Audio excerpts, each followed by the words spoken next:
Welcome दोस्तों। एक बार फिर से आप सभी लोगों का स्वागत है एक नई और प्रैक्टिकल वीडियो में। और आज की इस वीडियो के अंदर अपने डिस्कस करेंगे और इसके साथ साथ सीखने वाले हैं टीडीएस की जो सेक्शन है 194 सी के बारे में, यानी कि TDS on payment to contract.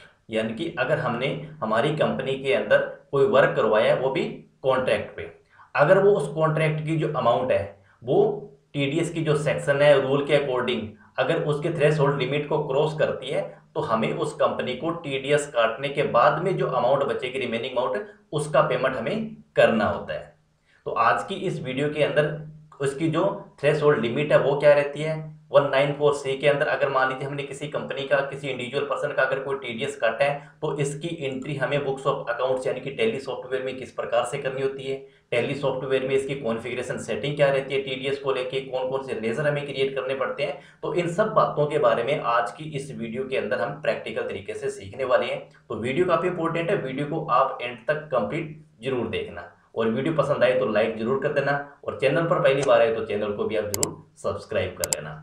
तो सबसे पहले अपने बात करते हैं जो टीडीएस की सेक्शन है 194 सी, ये किस सेक्शन के तहत और कब हमें इसकी पेमेंट है जो टीडीएस काट के करनी होती है। यानी कि यहाँ पे सेक्शन कह रही है 194 सी और TDS on payment to contract.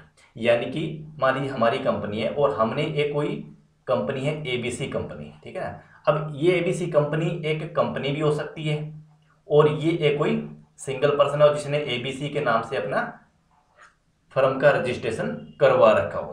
तो मान लीजिए हमने इस कंपनी को यानी कि एबीसी कंपनी को हमारे ऑफिस का कोई वर्क करने के लिए, चाहे फर्नीचर का हो, चाहे वो पेंट का हो, चाहे वो इलेक्ट्रिकल का हो, यानी कि इसकी हमने इसको एबीसी कंपनी को कॉन्ट्रैक्ट दे दिया, अभी हमारी कंपनी का आपको ये सारा काम करके देना होगा, ठीक है। तो हमने इनके साथ में कॉन्ट्रैक्ट कर लिया। लेकिन अब कॉन्ट्रैक्ट तो कर लिया, अब लेकिन बात आएगी अब कितनी अमाउंट दें कि उसके ऊपर टीडीएस भी ना कटे, ठीक है। अब इसके लिए हमें क्या करना होगा, चार्ट को देखना होता है, जो हमारा टीडीएस का चार्ट है। अब यहाँ देखोगे अगर अपने सेक्शन की बात करें तो यहाँ पर सेक्शन देखो, यहाँ आपको वहाँ पर भी 194 सी दिखाई दे रहा है, ये भी 194 सी है और ये भी 194 सी है। लेकिन आज की इस वीडियो के अंदर जिस सेक्शन के बारे में अपने डिस्कस करेंगे वो ऊपर वाली ये दोनों सेक्शन है। अभी ये ट्रांसपोर्ट से रिलेटेड है, इसके ऊपर भी अपने डिस्कस करेंगे, लेकिन आज की इस वीडियो के अंदर नहीं करने वाले हैं। तो यहाँ अगर आपने इसकी जो लिमिट देखें तो यहाँ आप देखोगे कॉन्ट्रैक्ट की जो सिंगल ट्रांजेक्शन है वो तो है 30,000 रुपये की लिमिट, ठीक है। और यहाँ पर कॉन्ट्रैक्ट की ड्यूरिंग द फाइनेंशियल ईयर है वो कितनी है, 1 लाख रुपए की। और ये इसके आगे परसेंटेज लिखा हुआ है 1% और 2%। अब ये 1% किस कंडीशन में टीडीएस काटना है, अगर जो हमारा डिडक्टी है यानी कि जिस कंपनी को हमने कॉन्ट्रैक्ट दिया हुआ है वो कंपनी या तो प्रोप्राइटरशिप फर्म है या फिर वो एचयूएफ है तो 1% कटेगा। अदरवाइज वो कोई पार्टनरशिप फर्म है या कोई कंपनी है तो उस कंडीशन में 2% हमें टीडीएस काटना पड़ेगा। लेकिन कन्फ्यूजन यहाँ आ रहा है भी ये 30,000 रुपये और 1 लाख रुपये, इन दोनों में डिफरेंस क्या है। 30,000 के पीछे अगर आपने देखे तो यहाँ पे सिंगल ट्रांजेक्शन है और 1 लाख रुपए के ऊपर क्या आ रहा है, ड्यूरिंग द फाइनेंशियल आ रहा है। इसको भी अपने एक बार थोड़ा सा डिटेल के साथ समझ लेते हैं। अब मान लीजिए एबीसी कंपनी को हमने वर्क का जो हमारा कॉन्ट्रैक्ट पे कर दे दिया। अब उसके बाद में क्या होता है, जो सिंगल अमाउंट थी हमारी वो कितनी है, 30,000 रुपये। अब इसका मतलब क्या बन गया, मान लीजिए हमने एबीसी कंपनी को कॉन्ट्रैक्ट दिया था, उसकी अमाउंट बन गई 35,000 रुपये, ठीक है। अब इस 35,000 रुपये के ऊपर क्या होगा, क्योंकि अभी इसकी सिंगल ट्रांजैक्शन वो 30,000 को क्रॉस कर रही है तो अब हमें 1% के हिसाब से उसका टीडीएस काटना पड़ेगा। अगर वो प्रोपराइटरशिप फर्म है या फिर वो एचयूएफ है, तो अगर कंपनी है तो उस कंडीशन के अंदर 2% का टीडीएस काटेंगे, ठीक है। ये तो आ गया सिंगल अमाउंट की कहानी। अब मान लीजिए इस कंपनी को हमने कॉन्ट्रैक्ट तो दे दिया लेकिन इसकी जो पेमेंट हम 30,000 से कम की करते हैं, यानी कि मान लीजिए एक बार हमने काम कराया, इसकी पेमेंट हमने इसको पे कर दिया 25,000 रुपये, तो अब इसके ऊपर टीडीएस नहीं कटेगा।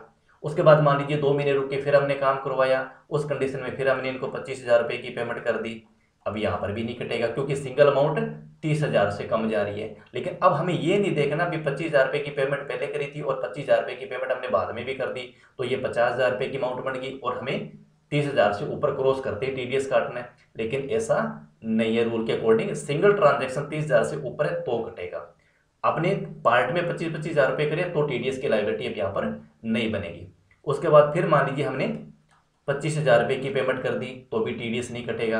अब उसके बाद मान लीजिए हमने इसकी पेमेंट कर दी 30,000 रुपये की, ठीक है।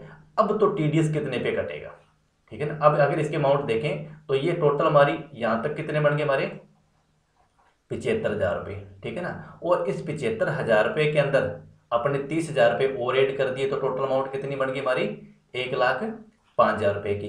तो अब ये ड्यूरिंग द ईयर यानी कि हमने 1,00,000 रुपये से ज़्यादा की अमाउंट हमने पे कर दी। तो अब इस कंडीशन के अंदर अब 1,05,000 रुपये के ऊपर 1% का टीडीएस हमें काटना होता है। तो आई होप कि आप इस बात को समझ गए होंगे भी सिंगल अमाउंट अगर 30,000 से ज़्यादा को क्रॉस करती है तो टीडीएस कटेगा, या सेम पेन नंबर पे सेम ही कंपनी को ड्यूरिंग द ईयर 1 साल के अंदर कॉन्ट्रैक्ट के रूप में 1,00,000 रुपये से ज़्यादा पेमेंट कर दी तो उसके ऊपर 1% का टीडीएस कटेगा। अगर वो कंपनी है तो 2% के हिसाब से टीडीएस है जो काटना होता है। अब अपने चलते हैं टैली सॉफ्टवेयर के अंदर, इसकी एंट्री को समझते हैं भी इसकी एंट्री हमें किस प्रकार से करनी है। सारे लेजर आपके सामने, इसकी कॉन्फ़िगरेशन सेटिंग हम सब कुछ इसके आपके सामने मैं करने वाला हूँ। तो यहाँ आप देखोगे इसके अंदर कोई भी वाउचर एंट्री नहीं है, नो वाउचर एंट्री आ रहा है। तो सबसे पहले हमें करना क्या होगा, टीडीएस की कॉन्फ़िगरेशन सेटिंग को ऑन करना होता है। अब ऑन करने के लिए हम क्या करेंगे, F11 बटन का यूज़ करते हैं यहाँ पर। और जैसे ही अपने F11 का बटन का यूज़ करेंगे तो यहाँ पर आपको इस टैक्सेशन हेड में यह आपको ऑप्शन दिखाई देगा टीडीएस का, इसको आपको यस कर लेना है, ठीक है। जैसे ही अपने इसको यस करेंगे यहाँ पर आके, और जैसे यस किया तो यहाँ पर हमें जो हमारी कंपनी की जो टीडीएस से रिलेटेड जितने भी कॉन्फ़िगरेशन सेटिंग है, जैसे कि हमारा 10 नंबर हो गया, वो हमें यहाँ पर लिखना होता है। जैसे मैंने यहाँ पर इसका 10 नंबर लिख दिया, ये हमारी कंपनी का 10 नंबर आ गया। उसके बाद में जो डिडक्टर टाइप है, अब डिडक्टर कौन हो गया, जो टीडीएस काट रहे हैं, यानी कि हमारी खुद की कंपनी, अभी हमारी कंपनी में रजिस्टर्ड है या फिर हम इंडिविजुअल या फिर एचयूएफ है। तो हम इंडिविजुअल यानी कि एक प्रोप्राइटरशिप फर्म है, तो हम इसको इंडिविजुअल को सिलेक्ट करेंगे। और उसके बाद में हमारी जो डिडक्टर की ब्रांच है, डिपार्टमेंट के ऊपर, वो हमें यहाँ पर लिखनी होती है। अगर ये सब कुछ इन्फॉर्मेशन आपके पास अवेलेबल है तो लिख सकते हो, अदरवाइज अपने इसको अल्टर करके बाद में भी लिख सकते हैं। उसके बाद में यहाँ पर जो set alter details of person responsible, यानी कि जो टीडीएस डिपार्टमेंट को हैंडल करता है कंपनी के अंदर, उसकी सारी इन्फॉर्मेशन आ जाती है। जैसा कि यहाँ पे उसका नाम, सन ऑफ, उसका डेजिग्नेशन, वो अकाउंटेंट है, मैनेजर है, सुपरवाइजर है, क्या है, उसका पेन नंबर, उसकी पूरी A to Z डिटेल यहाँ पर आ जाती है, ठीक है ना। और ये यहाँ पर देखोगे कि all the above details will be used in challan form returns, यानी कि सब कुछ डिटेल वहाँ पर मेंशन होती है, इसलिए ये इन्फॉर्मेशन देनी जरूरी होती है। और उसके बाद में यहाँ पर इसका जो रेट और इसकी जो एग्जाम्पशन लिमिट डिटेल्स है वो यहाँ पर आती है भी ignore IT exemption limit TDS days, इसको आपको नो रखना है। एक्टिव टीडीएस और स्टॉक आइटम के लिए में नो रखना होगा, इसको अपने एक्सेप्ट करेंगे, इसको भी एक्सेप्ट करेंगे। और ये टीडीएस की कॉन्फ़िगरेशन सेटिंग करने के बाद में अब हमें टीडीएस से रिलेटेड कुछ लेजर हमें क्रिएट करने पड़ेंगे और कुछ टीडीएस से रिलेटेड नेचर ऑफ पेमेंट भी क्रिएट करनी पड़ेगी। तो सबसे पहले हमें क्रिएट पे जाना है और यहाँ पर टीडीएस नेचर ऑफ पेमेंट, इसको सबसे पहले क्रिएट करना होता है। हमने क्रिएट किया और यहाँ हम एक नेचर ऑफ पेमेंट हम क्रिएट कर देंगे भी कॉन्ट्रैक्ट पेमेंट 94C, ठीक है। और इसकी जो सेक्शन कौन सी है 194C, और पेमेंट कोड कौन सा रहता है इसका 94C का। अगर ये इतनी सारी इन्फॉर्मेशन अगर आपके सिस्टम पर ओपन नहीं हो रही है तो यहाँ पर आपको F12 से कॉन्फ़िगरेशन ओपन कर लेना है और इन सभी ऑप्शन को आपको यस कर लेना है, ठीक है ना। और उसके बाद में सारी इन्फॉर्मेशन आपको दिखनी यहाँ पर लग जाएगी। और उसके बाद में ट्रांसपोर्ट कैटेगरी इसको नो रखना है, ठीक है। सॉफ्टवेयर की जो रॉयल्टी है इसको भी आपको नो रखना है। और यहाँ पर हमें इसका जो परसेंटेज है टीडीएस काटने का वो बताना पड़ेगा भी रेट फॉर इंडिविजुअल या एचयूएफ, यानी कि जो प्रोप्राइटरशिप फर्म है या एचयूएफ है तो उसके विद पेन के साथ में कितना परसेंट का टीडीएस कटना चाहिए 1% का, और विदाउट पेन की कंडीशन में 20% का। और इसके अलावा अदर जो डिडक्टी है यानी कि कंपनी वगैरह उनका कितना कटना चाहिए, पेन के साथ में 2% और विदाउट पेन की कंडीशन में 20% का। और यहाँ पर हमें इसकी जो थ्रेशोल्ड लिमिट है इसकी वो हमें बतानी पड़ेगी 30,000 रुपये की, 30,000 रुपये की लिमिट है दी। और यहाँ पर ये जो अमाउंट है ये भी calculate tax on value exceeding the threshold limit, जो अगर इसको अपने को करना क्या है नो, यानी कि इसकी जो अमाउंट है वो जो इसकी थ्रेशोल्ड लिमिट है उसी तक रहनी चाहिए, उससे ऊपर जाए तो टीडीएस है जो कटना चाहिए। हमने इसको कंट्रोल ए से एक्सेप्ट कर दिया। अब उसके बाद हमें लेजर भी क्रिएट करने होंगे। एक तो लेजर हमें जो कॉन्ट्रैक्ट का एक्सपेंसेस लेजर है वो क्रिएट करना होगा, और दूसरा जो हमारी टैक्स की लायबिलिटी बन जाएगी। लायबिलिटी कौन सी बनेगी? जो हमने टीडीएस डिडक्ट किया है, डिडक्टी का, वो हमें गवर्नमेंट को भी डिपॉजिट कराना है, तो ये हमारी कंपनी के लिए लायबिलिटी बन गई, उसका लेजर हमें क्रिएट करना होगा। तो क्रिएट पर जाएंगे, लेजर पे जाएंगे, तो यहाँ पर हमें लेजर क्रिएट कर देंगे टीडीएस ऑन कॉन्ट्रैक्ट 94C का, और ये हमारी टैक्स लायबिलिटी है तो इसको अपने रखेंगे ड्यूटी एंड टैक्सेस में, और यहाँ पर इसका जो ड्यूटी टाइप है वो कर देंगे टीडीएस। और टीडीएस के अंदर हम क्या करेंगे, अभी हमने जो नेचर ऑफ पेमेंट की जो क्लास क्रिएट करी थी कॉन्ट्रैक्ट पेमेंट 94C, इसको सिलेक्ट करेंगे। ये हमारी लायबिलिटी क्रिएट होगी। अब उसके बाद हमें एक्सपेंसेस का लेजर क्रिएट करना पड़ेगा। तो यहाँ मान लीजिए हमने मान लीजिए कोई फर्नीचर वर्क करवाया है, तो हमें यहाँ पर क्या लिखना पड़ेगा, फर्नीचर वर्क, ठीक है ना। अब यहाँ पर अपनी कॉन्टैक्ट पे, ताकि अपने को पता चले 94C वाला ये लेजर है, ठीक है। अब हमारी कंपनी के लिए खर्चा है तो इसको इनडायरेक्ट एक्सपेंसेस में रखेंगे, ठीक है। जीएसटी इसके ऊपर अभी हम कुछ ट्रीटमेंट कर नहीं रहे, तो इसके ऊपर अपने करेंगे नॉट एप्लीकेबल, और उसके बाद में सेट अल्टर अदर स्टेटरी डिटेल, इसको यस करेंगे। तो जैसे ही अपने यस करेंगे तो ये पूछेगा इज टीडीएस एप्लीकेबल, जो आपने अभी ये एक्सपेंसेस वाला लेजर बनाया है इसके ऊपर, खर्चे के ऊपर टीडीएस एप्लीकेबल हो रहा है, बिल्कुल होगा, तो एप्लीकेबल करेंगे। तो नेचर ऑफ पेमेंट हम कॉन्टैक्ट वाली यहाँ पर भी आ जाएगी, इसको सेलेक्ट करेंगे। तो दो लेजर हमने क्रिएट कर दिया। उसके बाद में हमें उस कंपनी का भी लेजर क्रिएट करना पड़ेगा जिसको हमें जिसने हमने जिस कंपनी को कॉन्टैक्ट जो दिया है, जिसको पेमेंट हमें करनी है, जो हमारा डिडक्टी है। तो लेजर मैंने ऑलरेडी क्रिएट किया, अपने उसको अल्टर कर लेते हैं। अल्टर पे जाएंगे, लेजर पे जाएंगे। मान लीजिए एक एबीसी ट्रेडर्स है, इस कंपनी को हमने कॉन्टैक्ट दिया हुआ है, तो एबीसी के नाम से क्रिएट कर दिया। अंडर में हमने इसको सैलरी क्रेडिटर रख दिया। आप चाहो तो इसको लायबिलिटी के अंदर भी रख सकते हो, एक ही बात है, कोई दिक्कत नहीं है। और यहाँ पर इज टीडीएस डिडक्टेबल, क्या इस कंपनी के ऊपर टीडीएस की जो हमारी लायबिलिटी है वो बनेगी टीडीएस काटने की? तो बिल्कुल बनेगी, इसको अपनी यस करेंगे। तो जैसे ही यस करेंगे तो इस डिडक्टी का टाइप पूछ लिया जाएगा, भी ये कंपनी है या एओपी है, बीओआई है, इंडिविजुअल है, एचयूएफ है, पार्टनरशिप फर्म है, किस टाइप का ये डिडक्टी है। तो हमने ये मान लिया भी ये इंडिविजुअल यानी कि एक प्रोप्राइटरशिप फर्म है, तो इंडिविजुअल सेलेक्ट कर दिया। टीडीएस इन सेम वाउचर, बिल्कुल इसको यस कर देंगे। और इसके बाद में यहाँ पे इसका पेन नंबर वगैरह हमने इन्फॉर्मेशन दे दी। कंट्रोल ए के साथ इसको एक्सेप्ट करेंगे। अब अपने इसकी एक वाउचर एंट्री करके देखते हैं। वाउचर पे जाएंगे, हमने जनरल वाउचर की एक एंट्री करी है। अब हमें यहाँ पर कौन सा, वो एक एक्सपेंसेस वाला जो हमने लेजर क्रिएट किया था फर्नीचर वर्क, इसको अपने सेलेक्ट करेंगे। एक बार हमने अमाउंट दे दी 25,000 रुपये की, ठीक है। और यहाँ पर अपने एबीसी के अकाउंट को क्रेडिट कर दिया। तो अब जैसे मैंने 25,000 रुपये की अमाउंट करी है, तो आप देखोगे जितनी अमाउंट 25,000 रुपये डेबिट में, उतनी 25,000 रुपये की अमाउंट क्रेडिट में भी आ रही है।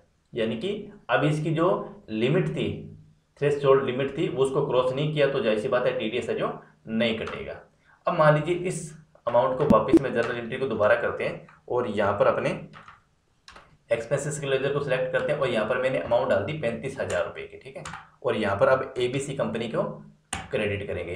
तो जैसे मैं क्रेडिट करूंगा, आप देखोगे इसकी जो अमाउंट है वो 34,650 रुपये की क्रेडिट हुई है, ठीक है। 35,000 रुपये खर्चा हमारा कितना है, 35,000 रुपये का। पार्टी के अकाउंट में यानी कि जो कंपनी हमारी जो डिडक्टी है उसके अकाउंट में कितना क्रेडिट हो रहा है, 34,650 रुपये। यानी कि सेम वाउचर के अंदर सॉफ्टवेयर ने टीडीएस है जो काट लिया है। एंटर प्रेस करेंगे, ठीक है। अब यहाँ पर अपने इसकी अमाउंट कितनी लिखेंगे, इसके अकाउंट में क्रेडिट कितना होगा, 34,650 रुपये होगा। तो 34,650 रुपये। अगर आप 35 करोगे तो डिफरेंस अमाउंट आपको डेबिट करनी पड़ जाएगी, ठीक है। अब यहाँ पर जो डिफरेंस रहेगा 350 रुपये का, वो कहाँ जाएगा, अभी हमने जो लाइबिलिटी वाला यानी कि जो हमारी टैक्स की लाइबिलिटी बनी थी उसका लेजर हमने क्रिएट किया था टीडीएस ऑन कॉन्ट्रैक्ट पे, उस लेजर को सिलेक्ट करेंगे। तो ये 350 रुपये उसकी हेड में चले जाएंगे। एंटर प्रेस करेंगे और इसको एक्सेप्ट करेंगे, ठीक है। इस तरीके से अपने इसकी एंट्री करेंगे। अब इसके अपने इसका इफेक्ट कहाँ देखेंगे, जैसे अपने बैलेंस शीट में जाएंगे और बैलेंस शीट के अंदर ड्यूटी या टैक्सेस में जाएंगे, तो यह आपको दिखेगा ये 350 रुपये। और ये सैलरी क्रेडिटर कौन सा रह गया, 34,650 का, ये एबीसी कंपनी का। यानी कि अब एबीसी कंपनी को 35,000 की पेमेंट करने के बजाय टीडीएस काटने के बाद जो हमारी पेमेंट बनेगी उसी पेमेंट का अपने भुगतान करेंगे। हालांकि अभी सॉफ्टवेयर के अंदर ये सिस्टम अपडेट हुआ नहीं है। कौन सा? जो अभी हमने डिस्कस किया था भी, अगर सिंगल अमाउंट 30,000 से ज़्यादा है, या फिर हमने मान लीजिए पार्ट, इसकी जो पेमेंट है वो पार्ट में भी अपन नहीं कर सकेंगे। तो सॉफ्टवेयर के अंदर ये अभी तक ऐसा अपडेट हुआ नहीं है टैली सॉफ्टवेयर के अंदर। हालांकि इसके बारे में हम डिस्कस कर चुके हैं। टैली सॉफ्टवेयर के जो डेवलपर होते हैं, जो इसकी टैली सॉफ्टवेयर को डेवलप करते हैं, उनसे भी हमारे डिस्कस हुआ था। वो आगे आने वाला जो भी अपडेट आएगा उसके अंदर इस चीज़ को वो अपडेट करने वाले हैं। क्योंकि जरूरी नहीं है भी हमने फर्स्ट टाइम 35,000 की जो पेमेंट है उसको करने वाले हैं। हो सकता है इसके अंदर इसी तरीके से 25,000 रुपये की, 25,000 रुपये की, 25 या 30,000 के अंदर पार्ट के अंदर भी पेमेंट करें। तो वो जैसे अब सॉफ्टवेयर क्या करेगा, जैसे मान लीजिए यहाँ पर हमने 25,000 रुपये की पेमेंट करी है। इस सॉफ्टवेयर को अपने एक बार दोबारा अपडेट करते हैं। मान लीजिए ये ट्रांजेक्शन मैंने यहाँ से डिलीट कर दी, ठीक है, और इस वाउचर को अपने दोबारा एंट्री करते हैं। और मान यहाँ पर जैसे मैंने एक्सपेंसेस को, लेजर को क्रेडिट किया 25,000 रुपये से, ठीक है, और ABC को क्रेडिट कर दिया 25,000 रुपये से, ठीक है। कोई TDS है जो डिडक्ट नहीं हुआ। अब मान लीजिए वापस फिर मैंने एंट्री कर दी फर्नीचर के अकाउंट को, डेबिट को 25,000 रुपये से, ठीक है, और यहाँ पर ABC को क्रेडिट कर दिया। तो अब इस कंडीशन में देखो क्या हो रहा है भी, कंपनी यहाँ पर इस वाउचर का TDS है जो काट रही है। जबकि सिस्टम क्या कह रहा है भी, आपका जो मतलब पार्ट में पेमेंट कर रहे हो तो आपके 25,000 रुपये के ऊपर TDS है जो नहीं कटना चाहिए। लेकिन सॉफ्टवेयर में क्या हो रहा है भी, यहाँ पर जो हमारी नेचर ऑफ पेमेंट है TDS की, यहाँ पर अब हमें सॉफ्टवेयर के अंदर यहाँ पर भी एक डाटा और अपडेट होएगा एग्जम्पशन लिमिट का, यानी कि सिंगल अमाउंट पार्ट के अंदर और 30,000 से कम है तो TDS नहीं कटना चाहिए। 30,000 से ज़्यादा पेमेंट हो रही है लेकिन वो पार्ट में पेमेंट हो रही है तो भी TDS नहीं कटना चाहिए। लेकिन 1 लाख से ज़्यादा को क्रॉस कर रही है तो उसके ऊपर जो TDS है डिडक्ट होना चाहिए। तो आई होप कि टैली सॉफ्टवेयर वालों को भी हमने ये इन्फॉर्मेशन दे तो दी। देखो अब कब तक वो अपडेट करते हैं। और आज की वीडियो से अगर आपको कुछ सीखने को मिला और वीडियो नॉलेजेबल लगी तो प्लीज़ वीडियो को लाइक जरूर कर देना, और चैनल को अभी तक आपने सब्सक्राइब नहीं किया तो प्लीज़ वो भी आप जरूर कर लेना। और आज की इस वीडियो को देखने के लिए आप लोगों का बहुत बहुत धन्यवाद।